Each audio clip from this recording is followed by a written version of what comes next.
Hi everyone. I'm recording this video to discuss in detail um, the dressmaking. This is called the 4A's semi-detailed lesson plan.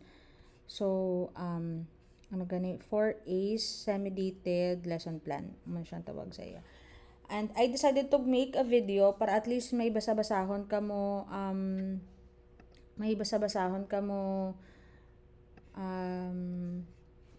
4A's semi-detailed lesson plan. Okay, so I decided to make this video para may basa-basahon ka mo over and over kay kung one discussion lang. I have noticed sa iban nga sections nga ga-struggle sila on how to make a 4A semi-detailed lesson plan. So nga nag 4A's sa okay kay kung latawon mo diri sa lesson proper arita sa lesson proper may ara activity, analysis, abstraction and application. So apat ka A's, di ba? Activity, analysis, abstraction and application. That's why this is called 4A's semi-detailed lesson plan. So 4A's sa tong semi-detailed sa tungod wala siya student reaction. So puro lang tanan teacher instructions kag teacher activities. Okay, so let's go through this one by one. So how do you decide on your lesson plan topic? So pick any topic that is related to your major. Okay, pick any topic as long as it is related to your major. So I think nasatol ko na ni siya sa tanan nga sections maliban sa HE. Actually this video is for you and because magkaroon kita sang your final exam is a lesson plan. So yeah, HE, if you're watching this, pick a topic that is related to your major. Biskan ano nga topic, basta kaya nyo siya iklase in 60 minutes and then related sa inyo nga major. Next is objectives. So objectives, follow the structure ha. Follow the structure, objectives at the end of the class discussion. The grade 7, grade 8, grade 9, grade 10. Junior high, gali inyo estudyante ha, hindi senior high, junior high. So grade 7 to grade 10, pili lang kamo. Again, you just follow how this is structured and then edit accordingly para maging relevant siya according to your topic. Sige, so going back, at the end of the class discussion, the grade 7 students are expected to halimbawa inyo topic, dressmaking tailoring. So, A, identify the sewing tools and its uses. B, demonstrate the proper uses of sewing tools. Actually, may-ari na diri sang diin man nihalin ang identify and demonstrate. Gingkwata na siya sa Bloom's taxonomy. Okay, so sa Bloom's taxonomy,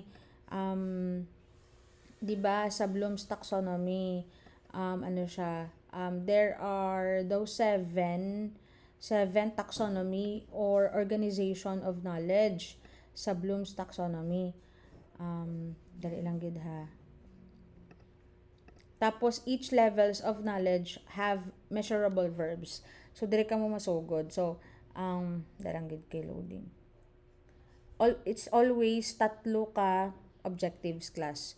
So, di ba amo na siya ang Bloom's taxonomy o knowledge, comprehension, application, analysis, synthesis, and evaluation.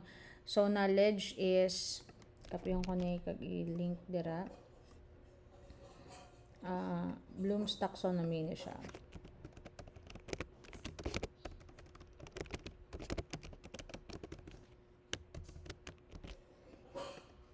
Okay. So, kung nakita ninyo, di ba, 1, 2, 3, 4, 5, 6 categories ang Bloom's taxonomy. According kay Howard Benjamin Bloom, ang pinakalubo ko nga level of knowledge is the knowledge. Una lang knowledge, tapos comprehension, application, analysis, amo na siya. So, pasaka siya nga complexity or sophistication of knowledge. Okay? And then each level, may ara siya mga verbs nga pwede mo magamit like List, name, recall, record, relate. So, kung mas damo siya. Action verb. So, under sang knowledge, when you say knowledge, you remember previously learned information. When you say comprehension, you demonstrate understanding of facts. Okay? So, ari na di ang mga verbs na pwede mo magamit. So, paano mo man siya magamit sa imong lesson plan objectives? Una, sa letter A, use verbs under knowledge and comprehension. Sa first objective nimo, use verbs under knowledge and comprehension. Again, kanio sa A, in order to create an objective here, you use verbs under knowledge and comprehension. So pili ka lang di sa mga verbs dire. Okay? And then make sure nga related siya sa imo nga topic, kag of course achievable sa in 60 minutes. Letter B nga objectives, use verbs nga makita sa application, analysis, synthesis, or evaluation. So, apat dire. Apat ka category. Pili ka lang the verbs for your objective number 2. Okay? So, in her case, identify sewing tools. Ang identify is under knowledge. Diba? Second, demonstrate the proper use of sewing tools. May demonstrate is under application. Okay? And then the third is value the importance of knowing the different sewing tools and its uses. So, ang third objective is always valuing or mga moral lesson or didactic. So, dapat mga value, developing the right attitude. Okay? Tapos, hindi ko na namian sa ining objectives because ang value the importance of knowing the different sewing tools and its uses. Kay wala siya way of measuring. So, when you say value the importance, paano mahambal sang maestra nga na value namang gidtuod sang iya mga estudyante ang importansya sang sewing tools and its uses. Diba? So, dapat may activity na dio. So, sa dire pa lang daan, may sugpo na dapat na siya, something like value the importance of knowing the different sewing tools and its uses through a reflection paper. Example lang ha. Pero hindi lang kita ng reflection paper. Pwede ka a reflection paper through a Facebook post, or by recording a video and posting it on social media, by creating a pamphlet or brochure discussing the importance, so on and so forth. Basta, ang punto dire is, kulang ni siyang objective add a way to measure the value nga verb. Hindi ko siya madugangan because this is in PDF. Kag this is an example by a teacher. Okay? Next is subject matter. Kabalo naman ka muna hapos na lang siya, no? Topic, process, skills, the references, materials, value, focus, and then the integration. Okay? And then the number 3 and the procedure, i-follow nyo lang ni preparatory routine. Follow nyo ni kung may house rules ka mo, ibutang nyo man review. When you say review, pwede duwa ka review.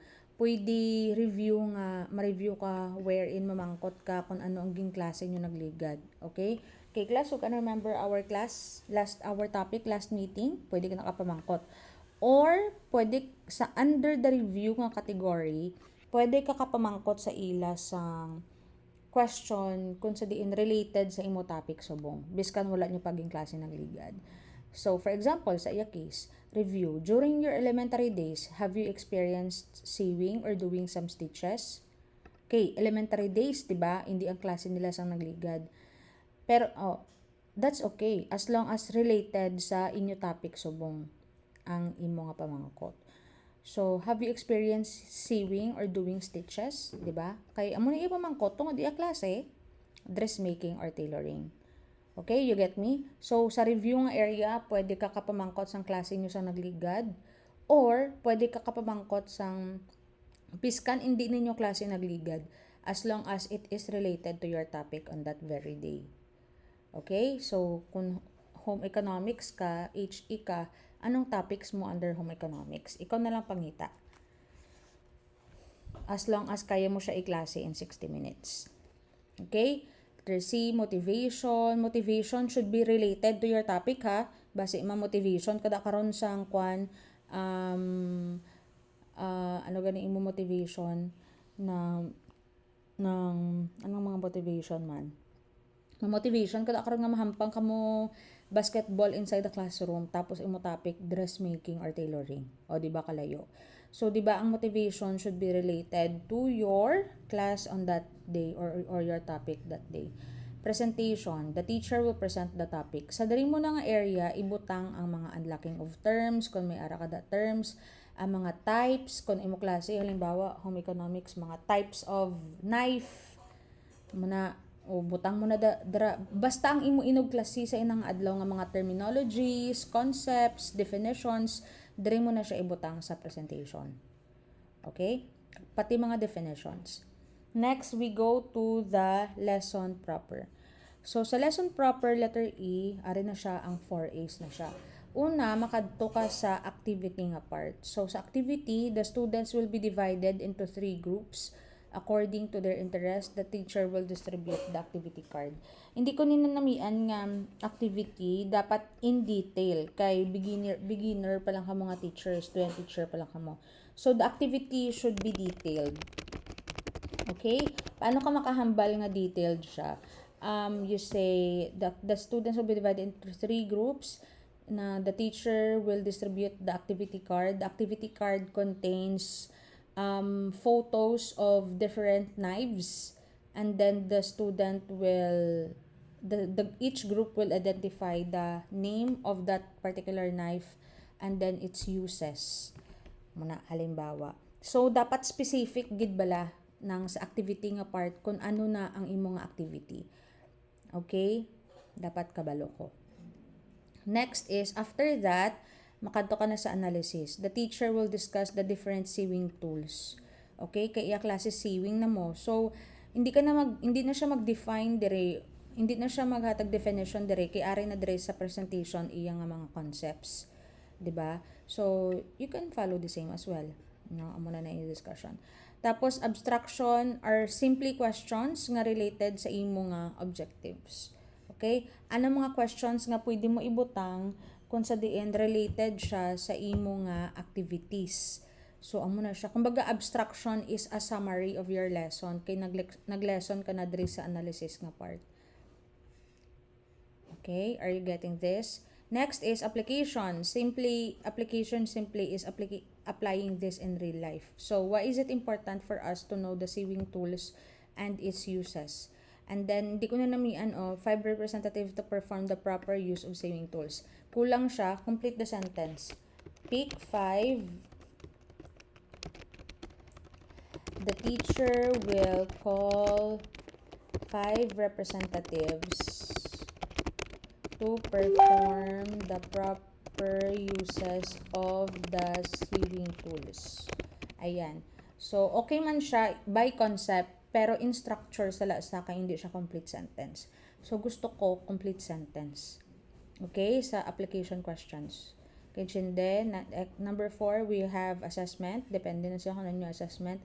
Number 5, agreement. Draw or make a collage of the different sewing tools and group them according to their uses.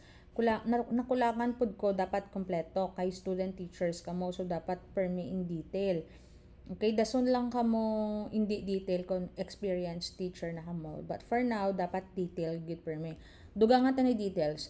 Draw or make a collage of the different sewing tools and group them according to their uses. Group them, place them. Okay, ang kompleto sini is something like mana sabi according to their uses. Then dugangan mo something like place them in a plastic envelope and submit them to me on or before December 25, 2024. Or kung sa ano man nimo nga deadline. Okay? Basta may deadline ka. Kag instruction kung kay sino ka ma-submit, paano i-submit, kung kinahanglan bala rubric, so on and so forth. Okay? This is Ma'am Apollinario's lesson plan sa Sagay National, but understandable man nga hindi na masyado detailed yung lesson plan kay waay na siya kuno ga lesson plan, ga lesson log na siya kay more than 10 years na sa service. So hindi na siya detailed gid masyado. But I'm gusto ko detailed inyo paghatag tungod student teachers ka mo, you're just practicing pa. So dapat in detail siya. Ayan, so hopefully you follow the structure kung paano siya gina-plaster sa bond paper. And submit it to me. Pick your own topic nga kaya mo iklase in 60 minutes or 1 hour. Basta ang importante related siya sa inyo nga major. Okay, I hope I make sense, HE people. So that this will be your final exam sa the teaching profession. Okay, so if you have questions, chat me or approach me. But hopefully, you can watch this video over and over again para mag-sink in. Right? Thank you so much.